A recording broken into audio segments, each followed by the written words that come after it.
welcome to Faith Speaks, WICX 102.7 FM and around town. And yes, my sign just dropped, but that should tell me something. But anyway, I'm here on a day after a snowstorm, and I don't know, I am sick of winter. I shouldn't say that. When I was a kid, I loved it. Couldn't wait to go out skating at White's Park and with the sleds and all that stuff, and but now it's like, ugh. But and my daughter loves the snow days. Oh, wow. She goes and plays with her friends next door. They do all that sledding and climbing on the snow, and wow. I have to be the one to shovel it and plow it and push it.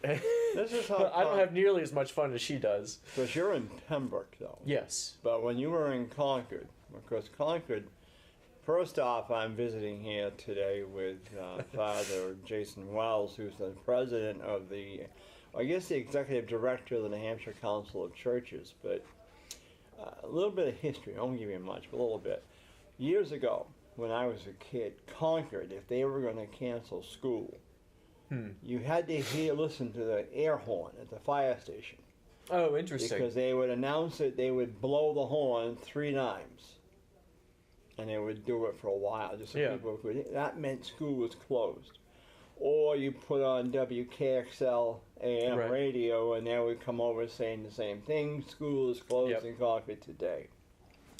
Well, then, when I got up to junior high or high school, they changed the procedure and said that they would leave it to the parents to make the decision if they wanted their kids to come in on a snow day or whatever, and that would be up to the parents. I've never heard that. Yeah. However, they didn't say was you would get an unexcused absence. Because my folks, because my sister and I had to walk a mile to get to the bus stop, and so this day we had a good sized snowstorm, and so my mother said, "No, you're staying home today. We don't want you. I don't want walking. We hadn't been plowed out yet." Right. So anyway, went to school the next day, unexcused. And I said, it's because my folks didn't send us because of the storm. Wow. Doesn't matter. It's unexcused. And so that was the last time. Now, they're back to being a little more smart, I should say, and I won't say aggressive or smart, but they're using it more wisely and canceling school sometimes a night before. I get the hiccups. Night before, which is good because some people, if they both have jobs, what are they going to do? They can't leave the kids home alone, especially the young ones. So, excuse me, my goodness. And so yesterday we had the storm. I had to laugh because they kept saying that it was not a big storm. Excuse me. And then all of a sudden last night, my cat says, "Well, it was a moderate storm, and as you can tell, there were many, many school districts closed, and some places got up to 7 to 8, 9 inches of snow, and other places got like 3 or 4 up in the northern part. But we got a good amount here, of course, depending where you called in from. But we got about over on Manchester Street about 8 inches easily. Yeah. And we didn't get plowed out till last night, so we didn't go anywhere. And well, I feel for those school principals. They're in a rock and a hard place because if you cancel school, it creates a burden on the families, like you were saying, and if you don't cancel school, you're putting school bus drivers and things like that at risk in the snow. It seems like either way you choose to go, somebody has you've done something that is not good. And this is why I think it's a tough place to be. If I was a bus driver, no way would I drive a bus with 50, 60 kids now. Right. Yeah. Used to be years ago, some of the older buses had like maybe 35, no more than 40 on the bus. Right. Now it's like they're up to 60 or so, and it's like, I wouldn't take that chance. No way. Right. I would not. That's a big responsibility on someone who's driving a bus. Right. And if the kids act up on there, as it can do, you know, I haven't seen many buses when I was a kid. The kids would sit there and mind their business. If they're down front, yes, but the ones up back, they'd have a jolly old good time up there. But no, I wanted to get you on again because, Father, because you, especially representing so many churches, and I heard something the other day back in Nashua that they were starting this, and I was talking with the sheriff of Merrimack County the other day, and he was saying how he goes to church now up in Tilton, I think. I don't think it's Northfield. He lives in Northfield, but I think it's Tilton. He's a Catholic, but he said that he now goes to church wearing a gun. And I thought, gee, have we really become that bad that, you know, you could turn around and see guns everywhere in a church, and it's almost like, God, that was the one place you wouldn't see one, you know. But is that so? Have you found most parishes or most the different faiths encouraging people to not leave their guns at home, that they can wear them, or what? No, I actually don't hear churches who are doing that. I have heard churches who have been worried about. I think the big story a couple of months ago at the end in November was the shooting in a church in a small town in Sutherland Springs, Texas. And that got a lot of people thinking again. But there's been other events. In South Carolina a couple of years ago, there was the person, Dylan Roof, who had gone to Emmanuel AME Church, and there was a church shooting that he perpetrated. So this is more and more on the minds of congregations and on the pastors. And you know, pastors... you know, the word pastor means a shepherd. It's a caretaker. Sure. Someone who's supposed to be in the role of protecting and caretaking. So this is a hot topic for churches in New Hampshire and around the country. We actually, as the Council of Churches, just held in December a workshop, a discussion time, what we were calling active shooter response training. And we had... a couple of speakers from Nashua. There are two guys who have a company called Blue U, and like university, blue like police. They are former detectives who've left the police force, and now they consult mostly with institutions, hospitals, businesses, schools, you know, big institutions about what to do if you have an active shooter. And so they have taken that sort of material and the things they've learned, and they adapted that for churches, for us to kind of think through and talk about those things. To get at your question earlier, as professionals who do that kind of work, they do not recommend adding guns to a church. If that is an individual, like you're suggesting, an individual who decides to carry open or concealed, or if that's a paid security professional, neither of those are things that they recommend. They do have, actually, if you would like to talk about that, or if you want to go somewhere else, I don't know what you're interested in, but they did have a lot of specific suggestions and recommendations for how churches can reduce their threat, but without having to answer weapons with weapons in that direction. Well, if I remember right, too, and I've mentioned Nashua because I thought I read, too, or heard that they were sponsoring some seminars or some, training sessions about church with guns or something. People coming in with guns or something. Yes, yes. And I think it was Nashua that was the churches down there were doing that. Right. It was hosted at a Heritage Baptist Church, which is in Nashua. Yeah. But it was organized through my role as the New Hampshire Council of Churches.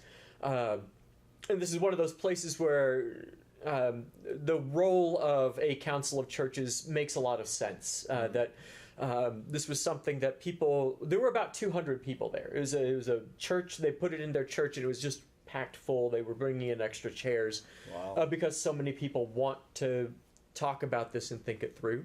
But people were there from all kinds of denominations. Progressive churches, conservative churches, Catholic churches, Protestant, evangelical, all different kinds of congregations were there. And so it just made sense, all of us are talking about it, so we'll have an event that is not just run by, say, the Methodist Church or the Catholic Church, or just one denomination.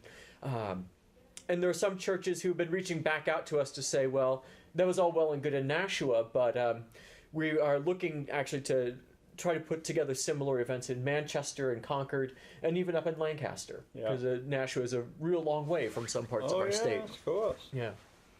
Huh. I was wondering about that. It's quiet right now because, knock on wood, nothing has happened to it. But all it takes is one incident, and it starts a whole big thing going again. Yes, so. This conversation, like a lot of our conversations about guns in our country, are driven by the news cycle. And when a tragedy event like this happens, it gets the churches talking, gets the media talking, and everybody gets to talk for a while. And I think we made a positive contribution through the course we were able to offer that day. But it has gotten a lot quieter since then. Now, last Sunday, was it last Sunday or was it last Saturday? Saturday, I guess it was. I was going through downtown. Were you part of that group that was marching from St. John's up to the State House Plaza to have the speeches up there? Right, the Rally for Life, Yeah, I believe think is, so. Or March for Life. Because they went right by on South Main Street the abortion clinic. Right, the Equality Health Center. And there was, I bet you there was at least 25 to 50 people that were standing on the side of on the side hill there, for them holding signs, and then the other ones were walking right by. And I don't know whether there was any exchange of comments or not, but I noticed it when I went through, and because I was coming down from up there by the plaza, and I thought, what the heck's going on today?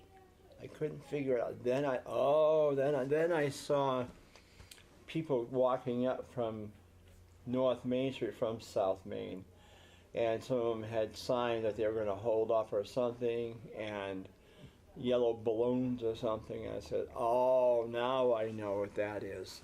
It was that, March for Life or whatever. Right. And I wondered, because it was so cold, how they would stand out there like that. But they had quite a few people by the looks of it.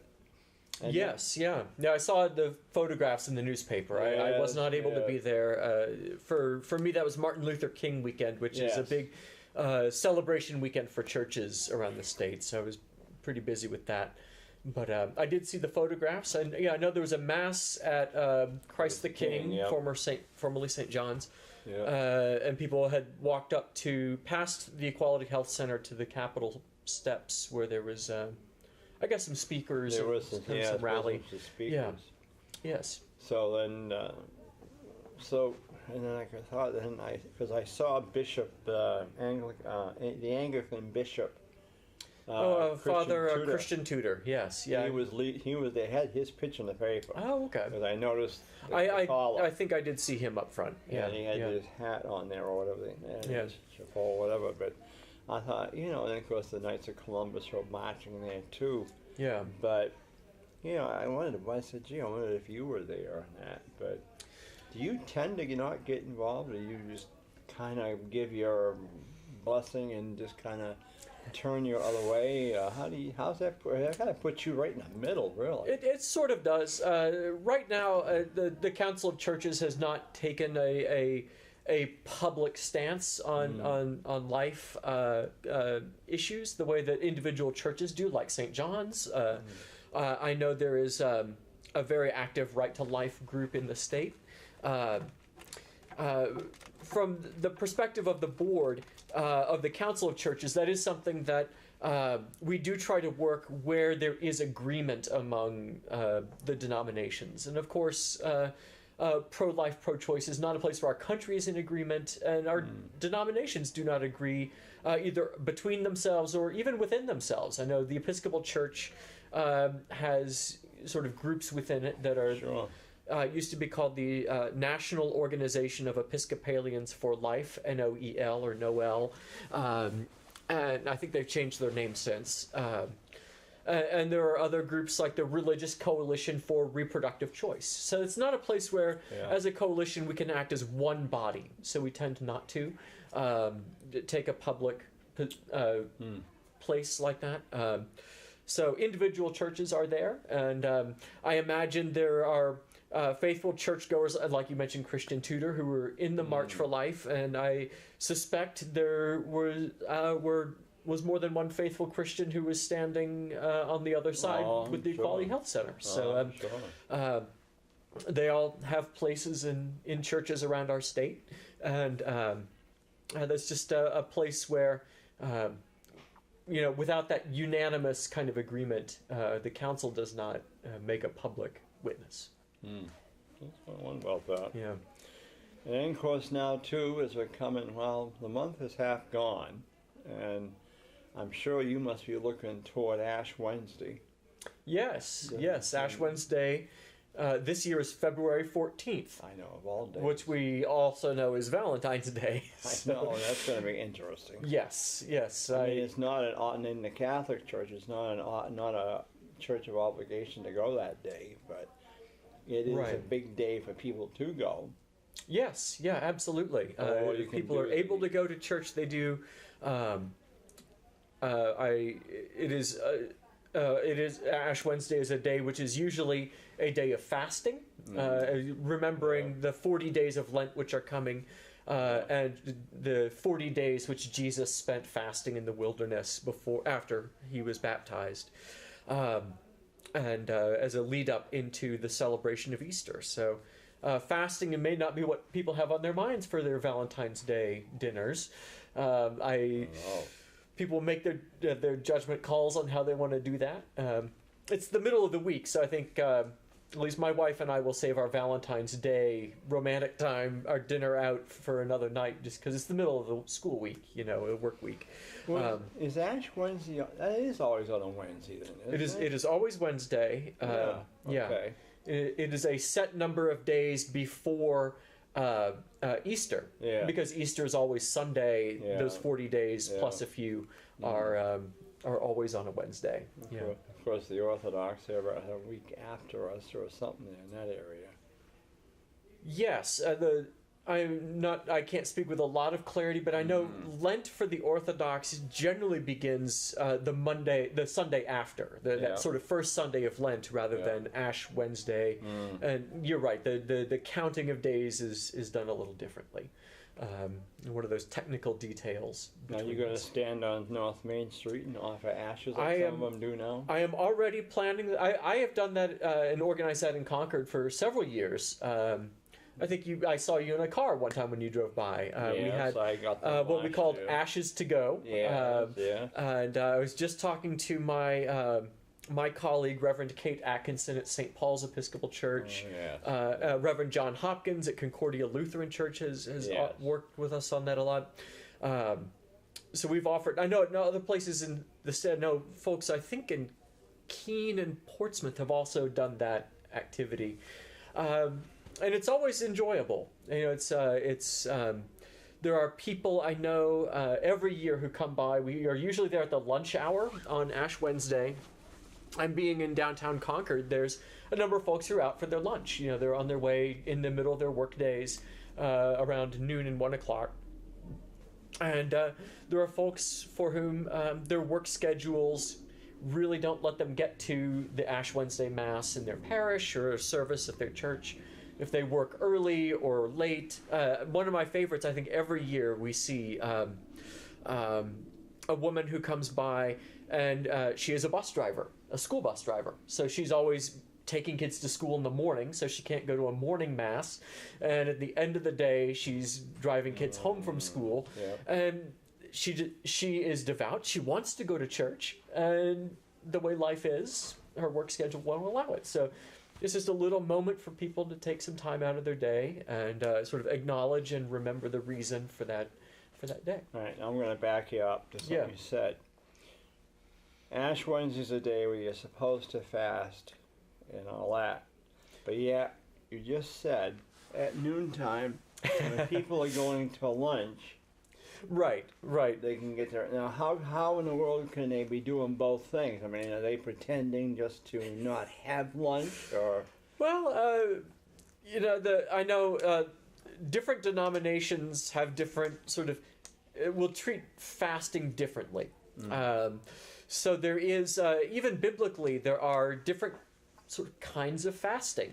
Jesus, as I was talking about, for 40 days fasted in the wilderness. It's generally considered that he had nothing to eat in the wilderness, so it was a strict, complete fast.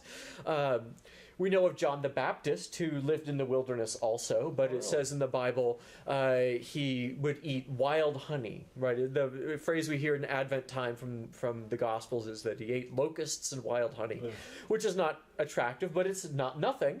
In the book of Daniel, Daniel and his friends eat, I believe, only vegetables. It's a vegetarian diet that they have because the meat that they are offered had been sacrificed to a god, to another god. And so they refused it. So they had a religious reason for limiting their food. And different kinds of Christians will observe the day differently. Sometimes that's, as you were sort of getting at, different folks in our congregations have different levels of devotion. Some are for Good Friday and Ash Wednesday, 2 days a year, I don't mind having a pretty strict fast. I enjoy that, and 2 days a year is not too much. Some folks will, they'll eat a lunch, like you were saying, but maybe they will avoid meat. They'll have a fish sandwich, a peanut butter sandwich, or pasta, something that's meatless, just to refrain and just hold something back. Well, I know. So there's different ways people observe that fasting, but still make room to eat. Well, I know right after I became Catholic, my mother-in-law was a very staunch Catholic, but they would eat. She'd always would make like egg salad sandwiches. Yes. Or a toasted cheese sandwich at night for supper. They would not have meat at all. There was no meat at all. Right. But I think last year was the second year. I never knew that existed.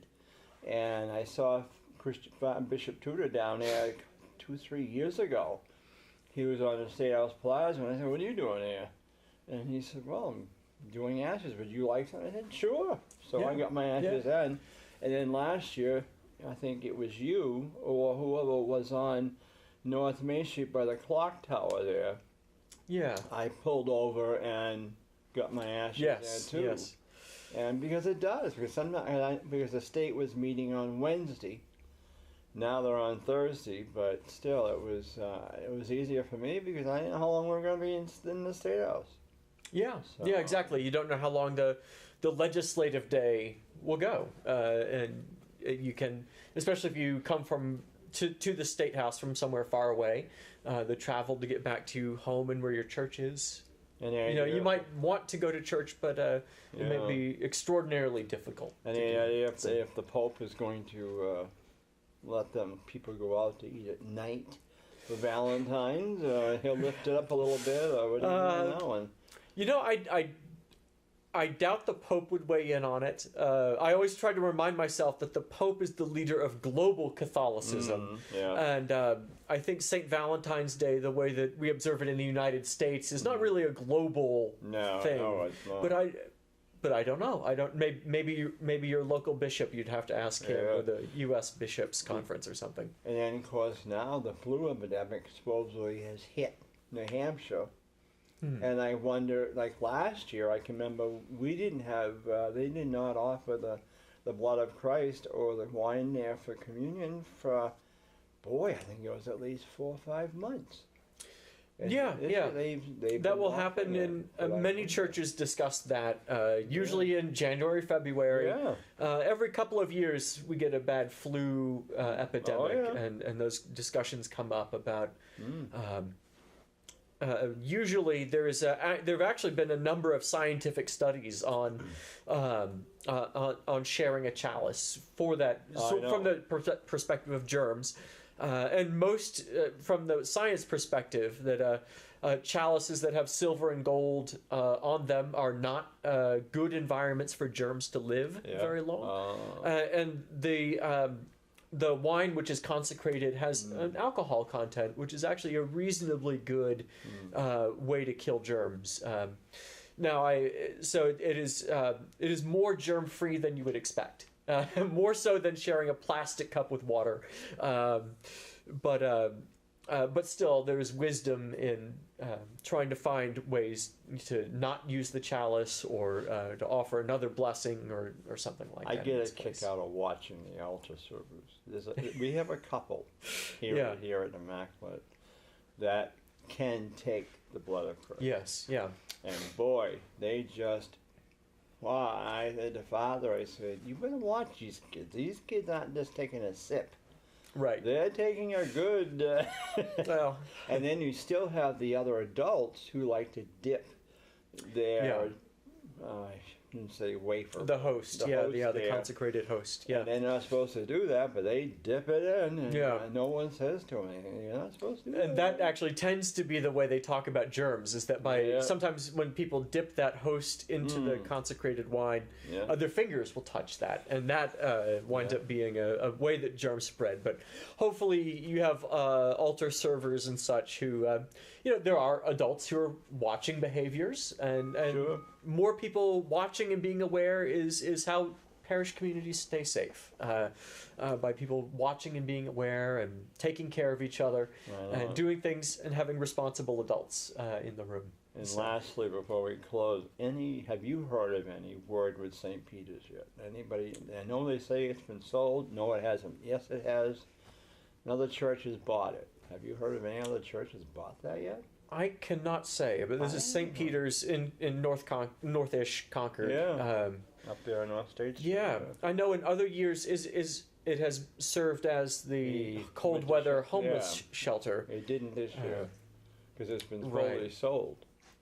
But I can't speak to that. I don't know. Yeah, I was just wondering. But well, it's been a pleasure having you come on. It's good to be here again. A half hour was so fast. I know. Well, it's got to be the guest. That's what it is.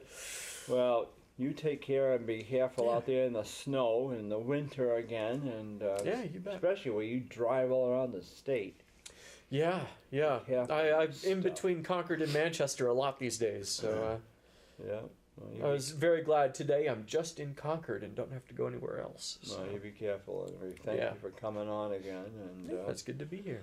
Look forward to seeing you soon, probably after the Lent has started. That'll be good to get you back on. At some point, I got invited to go to the Lenten luncheon. Over at... Is it Christ the King? Or was it... I think they do it at Christ the King. Yeah, Christ the King. I forget what I committed to. Yeah. I said I would go, but now I don't remember where it is. But I'll be over there, so we can definitely find a time once Lent starts to do that. Good. Well, thanks for joining us on Around Town and Faith Speaks, and we hope that you stay safe from this weather and the flu epidemic, and we'll look forward to seeing you all soon and talking with you. I'm your host, Dick Patten.